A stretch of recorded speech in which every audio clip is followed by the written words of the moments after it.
Aujourd'hui, nous allons continuer le travail que nous avons déjà commencé sur l'heure et nous allons donc essayer de se rappeler comment lire l'heure.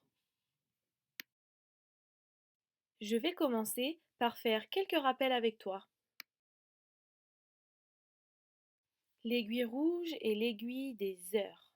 Elle est plus petite que l'autre. Dans notre horloge, cette aiguille est sur le 3.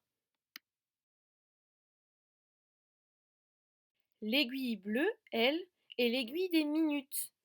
Dans notre horloge, elle est sur le 12. La question que nous nous posons est quelle heure est-il? Lorsque l'on nous demande l'heure, il faut trouver le nombre d'heures et le nombre de minutes. En premier, je regarde les heures.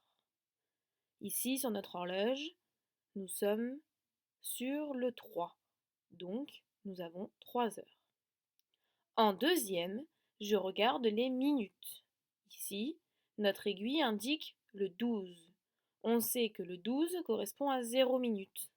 J'écris donc 0 minutes. Il est donc 3 heures pile. Nous allons maintenant voir comment compter correctement les minutes. L'aiguille des minutes met 5 minutes à se déplacer d'un nombre à l'autre. Par exemple, pour aller du 12 au 1, elle va mettre 5 minutes. C'est pour cela que l'on a le nombre 5 écrit en blanc à côté du 1. Pour aller du 12 au 2, elle va mettre d'abord 5 minutes pour aller au 1, puis encore 5 minutes pour aller au 2. 5 plus 5 égale 10. Elle va donc mettre 10 minutes pour arriver jusqu'au 2. C'est pour cela qu'il y a le nombre 10 écrit en blanc à côté du 2. Toutes les minutes se comptent de 5 en 5 et nous avons dans une heure 60 minutes. C'est pour ça qu'au-dessus du 12, nous avons le nombre 60 écrit en blanc. L'aiguille bleue va mettre 60 minutes à faire le tour complet de l'horloge. Je vais maintenant essayer de t'expliquer les heures de l'après-midi.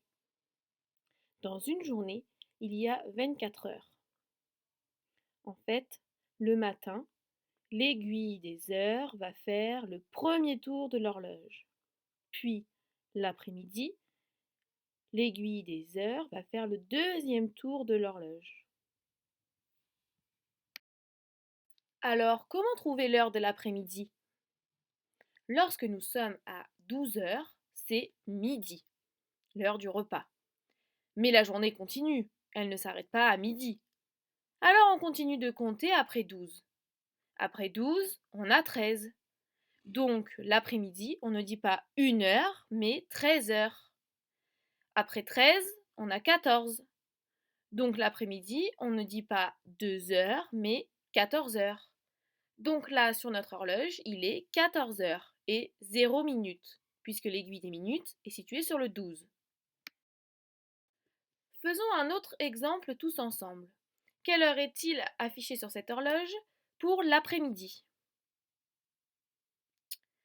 Je regarde l'aiguille des heures et je vois que cette aiguille est sur le 7. Mais comment dire 7 pour l'après-midi? Je me souviens que après le 12, on continue de compter. Après le 12, il y a 13. Après le 13, il y a 14. Après le 14, il y a 15. Après 15, il y a 16. Après 16, il y a 17. Après 17, il y a 18. Et enfin, après 18, il y a 19. 7 heures correspond donc à 19 heures. Il est donc 19 heures. Pile, puisque l'aiguille des minutes se situe sur le 12. Donc, nous avons 0 minutes. Maintenant, c'est à toi de t'entraîner.